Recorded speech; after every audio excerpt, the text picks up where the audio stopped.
Imaginemos un mundo donde hacer negocios no cuesta absolutamente nada, donde no hay comisiones, los intermediarios trabajan gratis y el mercado fluye con una perfección cristalina, casi mágica. Suena pura fantasía, ¿verdad? Porque en el mundo real, la fricción financiera, ese roce constante de tarifas y comisiones, lo cambia absolutamente todo. Ya, es que lo cambia desde la base misma del sistema. Exacto. Y bueno, con este pensamiento en mente, damos un saludo muy cordial a quienes nos escuchan hoy y nos acompañan en este nuevo análisis a fondo.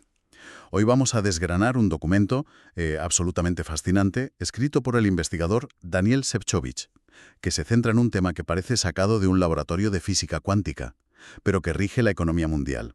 Hablamos de las ecuaciones parabólicas no lineales en las finanzas matemáticas. Es un documento muy revelador, fíjate, porque en esencia desnuda las costuras de los modelos financieros tradicionales. Muestra con una claridad apabullante cómo la teoría matemática pura, esa que luce impecable en la pizarra de una universidad, ha chocado de frente y a gran velocidad con la cruda, caótica e impredecible realidad de los mercados globales. Y esa es precisamente nuestra misión para la inversión de hoy. Queremos descubrir cómo las matemáticas financieras han tenido que evolucionar a la fuerza. O sea, han tenido que abandonar esa perfección teórica inicial para enfrentarse a la fricción del mundo real. Vamos a ver cómo la ciencia reconoce sus fallos y se corrige a sí misma. Sé que existe una postura muy crítica respecto a esos primeros modelos teóricos, argumentando que vivían en un universo paralelo libre de problemas reales. Y a ver, esa visión es totalmente comprensible. Totalmente. Y plantear ese contraste va a ser fundamental a lo largo de este análisis de hoy. Claro, pero a lo largo de esta conversación también quiero defender el increíble ingenio que hay detrás de esta evolución. Esos primeros pasos, por imperfectos que fueran, sentaron unas bases imprescindibles para resolver problemas formidables. Pues me parece bien el enfoque, pero lo verdaderamente alarmante aquí es cómo una abstracción matemática, a veces construida sobre premisas francamente muy frágiles, termina dictando decisiones de inversión que mueven miles de millones de euros a diario. Por eso, es un imperativo categórico cuestionar y someter a tensión extrema las suposiciones sobre las que se construyen esos cimientos económicos. De acuerdo, de acuerdo. Para entender esa evolución debemos empezar por el principio, con lo que podríamos llamar el mito del mercado perfecto. La primera etapa de nuestro recorrido nos lleva a la piedra angular de las finanzas modernas.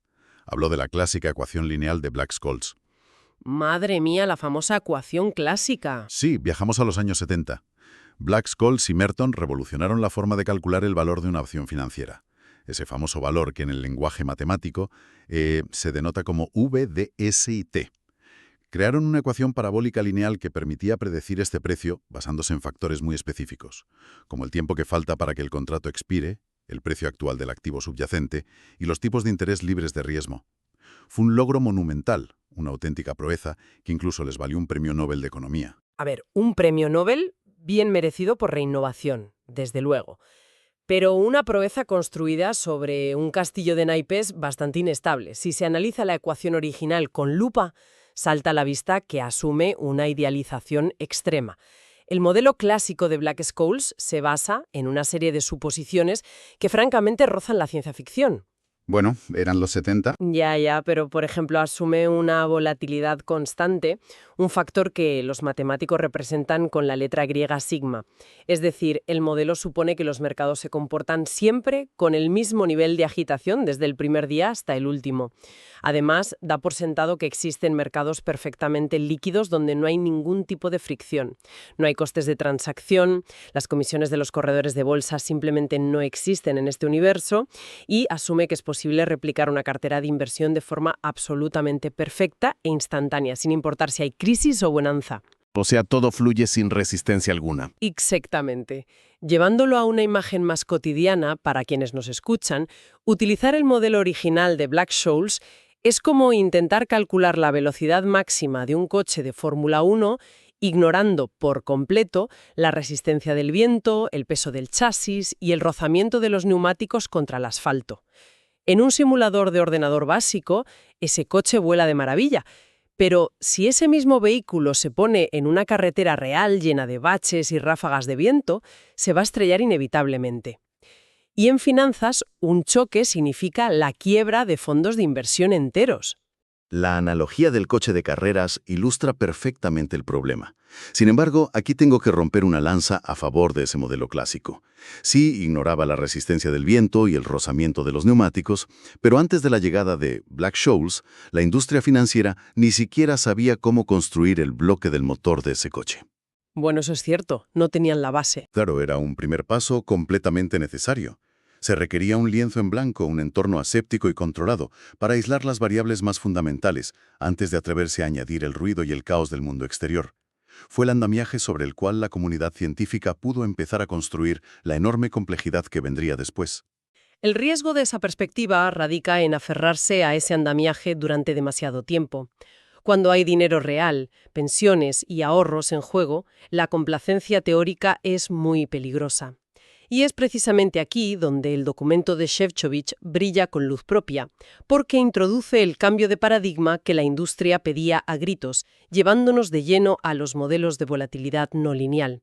Para acercarse al comportamiento errático del mundo real, los matemáticos se vieron obligados a relajar esas suposiciones tan restrictivas de los años 70. Y lo que resulta verdaderamente apasionante de leer en la investigación es que no desecharon el modelo original por completo, sino que lo sometieron a una evolución radical. En estos nuevos modelos, esa volatilidad perfecta y constante, ese factor sigma, deja de ser un simple número fijo inamovible. Por fin. Sí, se transforma en una función matemática no lineal y dinámica. Y lo más alucinante del concepto es que pasa a depender de la segunda derivada del propio precio de la opción financiera. Que traducido a un lenguaje más terrenal, esto significa que la volatilidad del mercado reacciona a los propios cambios de sensibilidad del instrumento financiero.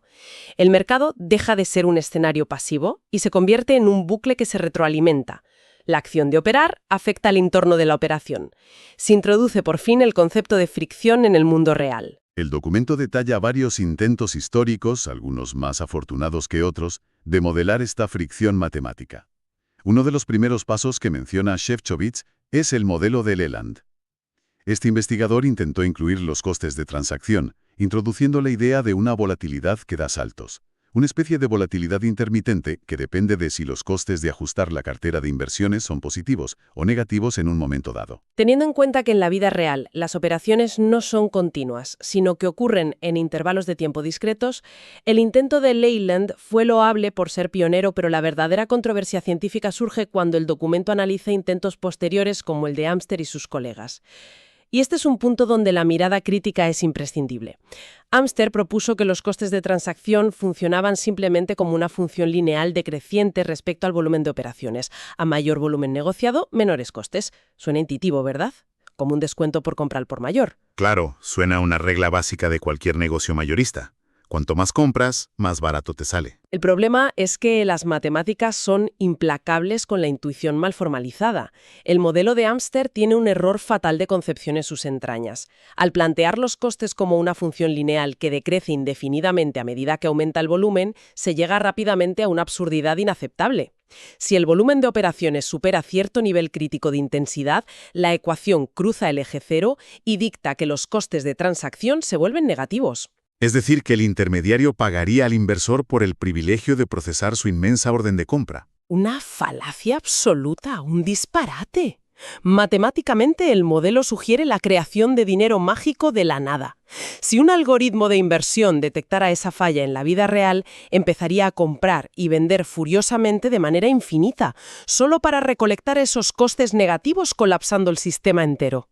Es un ejemplo perfecto que demuestra lo extremadamente peligroso que es aplicar funciones matemáticas simples a comportamientos económicos complejos sin llevar los límites lógicos hasta sus últimas consecuencias. Ese fallo estructural ilustra por qué la revisión por pares en la ciencia es tan vital.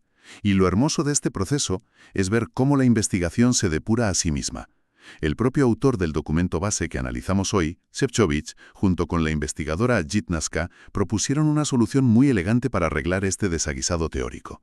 Introdujeron un modelo que mantiene los costes de transacción variables, pero utilizando una función matemática lineal por tramos, lo que en inglés se conoce como piecewise linear.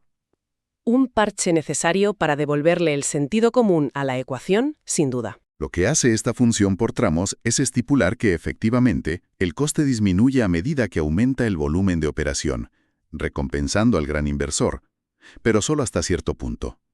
Al llegar a un umbral determinado, la curva matemática se aplana.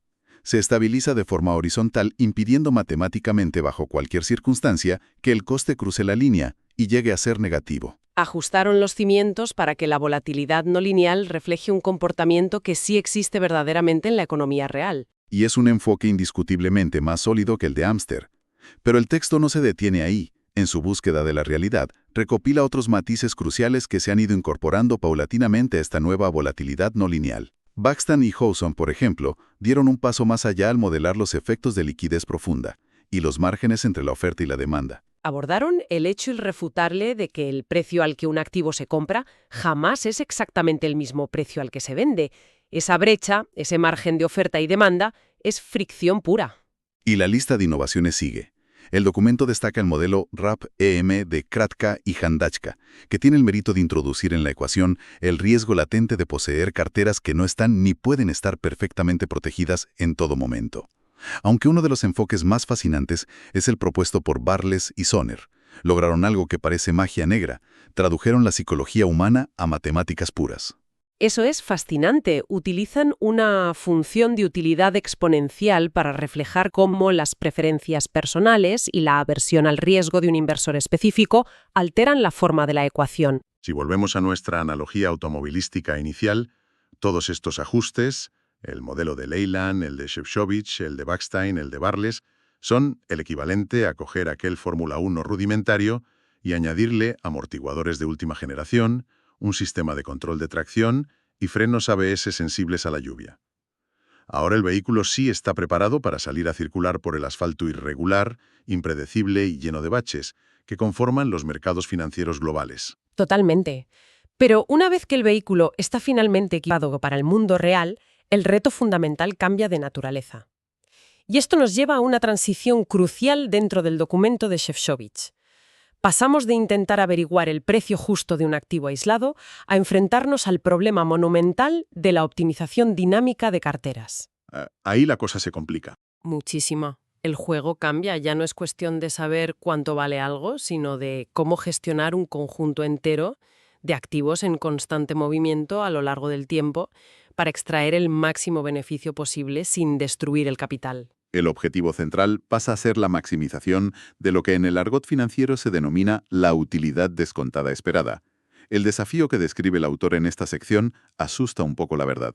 El objetivo es descubrir la estrategia óptima de operaciones entre múltiples activos que por su naturaleza se comportan de forma estocástica, lo que es una forma sofisticada de decir que son aleatorios y volátiles. Se presenta un vector repleto de retornos esperados, una matriz de covarianza inmensa para medir cómo los riesgos interactúan entre sí. Es un laberinto matemático colosal.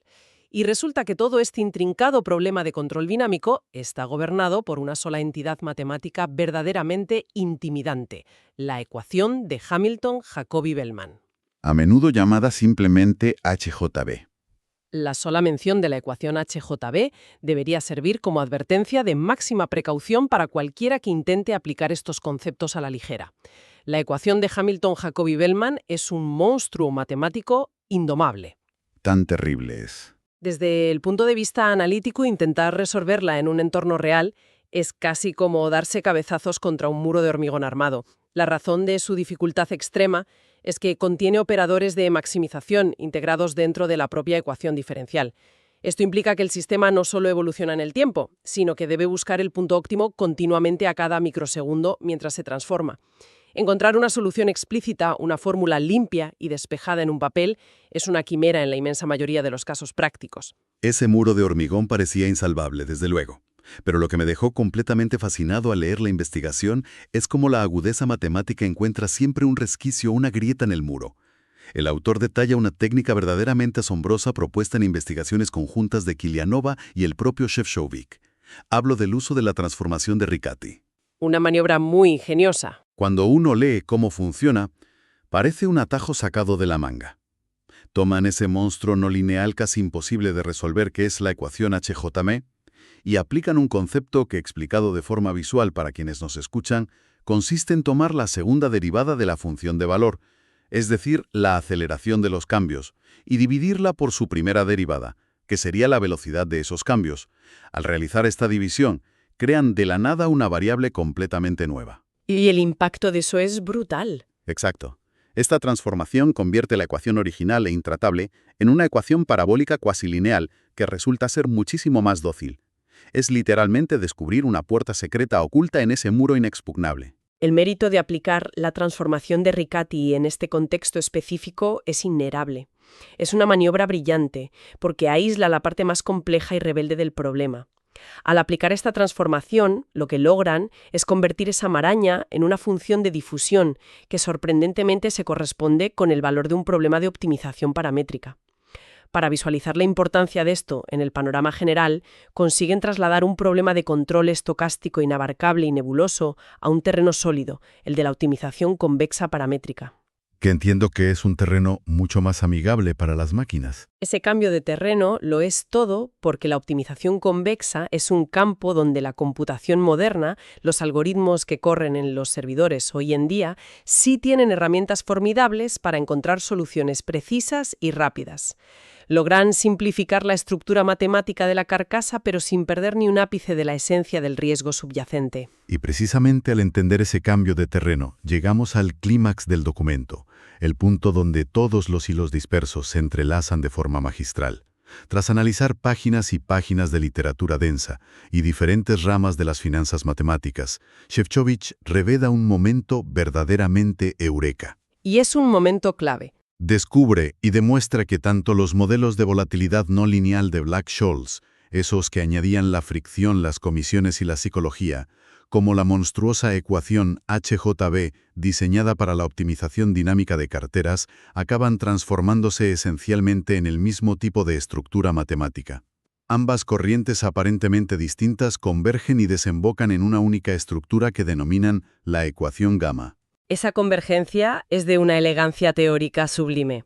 Dos ramas de investigación independientes desembocando en una misma ecuación parabólica cuasi lineal. Sin embargo, encontrar la ecuación es solo la mitad de la batalla. El documento dedica un esfuerzo titánico a realizar un análisis cualitativo profundo de esta ecuación gamma. Menciona conceptos extremadamente técnicos como los espacios de Holder y las estimaciones de Schauder. Son términos que suenan herméticos, reservados solo para círculos académicos muy reducidos. ¿Cómo podríamos traducir la importancia de esos conceptos para asimilar su impacto real en todo esto? Para quienes nos escuchan y no pasan sus tardes resolviendo teoremas diferenciales, imaginemos que estos conceptos matemáticos son el equivalente a los planos de cimentación y las pruebas de estrés de un rascacielos gigantesco. Las estimaciones de Schauder y los espacios de Holder proporcionan la armadura, el marco teórico necesario para demostrar matemáticamente que esta ecuación gamma no es un callejón sin salida. A través de este riguroso análisis cualitativo, el autor prueba de forma irrefutable que la ecuación tiene una solución que es única y, sobre todo, real. O sea que no son números imaginarios ni cosas raras. Exactamente. Además, permite establecer de antemano límites superiores e inferiores estrictos. Esto es vital. Significa garantizar que pase lo que pase, con los datos de entrada, el edificio no se va a derrumbar. Se asegura, teóricamente, que el modelo se mantendrá estable, evitando que los ordenadores arrojen resultados infinitos, divisiones por cero o absurdidades económicas como la que vimos en el desafortunado modelo de Ámsterdam. Garantizar que el edificio no colapsará es el paso previo indispensable antes de encender las máquinas. Y una vez que la teoría certifica que la solución existe y está acotada, el documento da el salto final hacia el análisis cuantitativo, adentrándose en la práctica computacional pura y dura. Este es el gran valor añadido de toda la investigación de Šefčovič. No se queda flotando en el mundo de las ideas platónicas, sino que aterriza de golpe en algoritmos numéricos tangibles. ¿Qué es lo que realmente necesitan los mercados financieros? El texto detalla minuciosamente cómo se toma la ecuación gamma y se resuelve dentro de un ordenador moderno. Para ello se utilizan técnicas conocidas como esquemas de diferencias finitas y volúmenes finitos, concretamente los de naturaleza semi-implícita. El proceso de discretización que mencionan es la clave computacional aquí. Consiste esencialmente en tomar el espacio continuo de todos los posibles precios futuros de un activo y el flujo ininterrumpido del tiempo hasta la fecha de expiración y trocearlos. Se divide todo en una inmensa cuadrícula que sea manejable para el procesador. Y al establecer esa cuadrícula, el ordenador avanza paso a paso en el tiempo. Para no ahogarse en cálculos infinitos, el documento especifica el uso del algoritmo de Thomas. Es fascinante porque permite resolver los sistemas de ecuaciones lineales que se forman en la cuadrícula, que se organizan en lo que llaman una matriz tridiagonal. Imaginemos una inmensa hoja de cálculo de miles de filas y columnas, donde solo importa la línea diagonal central y las casillas inmediatamente adyacentes a cada lado. Y el resto se ignora. Todo el resto de la inmensa hoja son ceros absolutos. Al tener esta forma tan específica, el algoritmo de Thomas reduce drásticamente el esfuerzo y el tiempo que necesita la máquina resolviendo el sistema con una eficiencia apabullante, calculando desde la fecha de vencimiento futura, retrocediendo hasta el día de hoy. Se logra que la potencia de cálculo bruta se aplique de la manera más quirúrgica posible. El resultado final de esta cadena de transformaciones teóricas y optimizaciones numéricas no son simplemente líneas de código o ecuaciones áridas en un papel. El autor se encarga de demostrar cómo este algoritmo genera gráficos visuales que resultan vitales para la toma de decisiones en las mesas de operaciones institucionales. Da resultados que se pueden ver y tocar, por así decirlo. Sí, las simulaciones proyectan visualmente la curva exacta de los costes de transacción por tramos, ilustran con claridad milimétrica cómo reacciona el factor delta de las opciones, es decir, su sensibilidad ante pequeños cambios del mercado a medida que avanza el reloj, y trazan bandas robustas que delimitan la volatilidad máxima y mínima esperada. Toda la extrema complejidad abstracta que ha marcado esta conversación queda destilada en un panel de control aplicable y visual. Convierte la incertidumbre salvaje en una herramienta de navegación precisa. El viaje a través de este documento ha sido de una densidad notable, lleno de curvas teóricas, baches de fricción y saltos conceptuales. Para asegurar que la brújula queda bien calibrada, organicemos un bloque de conclusiones claras, repasando los 4 aprendizajes más críticos que nos deja esta inversión. El primero es un golpe de realidad. Ha quedado meridianamente claro que el mercado nunca ha sido ni será un espacio libre de fricción. La ecuación lineal clásica de Black-Scholes supuso un momento fundacional histórico, pero hoy en día es apenas un boceto inicial. Simplemente carece de la robustez necesaria para operar en la trinchera de la realidad financiera actual. El segundo pilar es la respuesta a esa deficiencia, la volatilidad no lineal. Es el mecanismo matemático en constante evolución que permite que los modelos teóricos por fin absorban y reflejen la realidad cruda. Es la vía para cuantificar el impacto de las comisiones de intermediación, la falta de liquidez en momentos de pánico e incluso la irracionalidad de la psicología humana traducida a números. Como tercer aprendizaje clave, destacamos el puente hacia la toma de decisiones. Cuando el objetivo salta de calcular un precio a optimizar dinámicamente una cartera entera, la ecuación de Hamilton-Jacobi-Bellman entra en juego.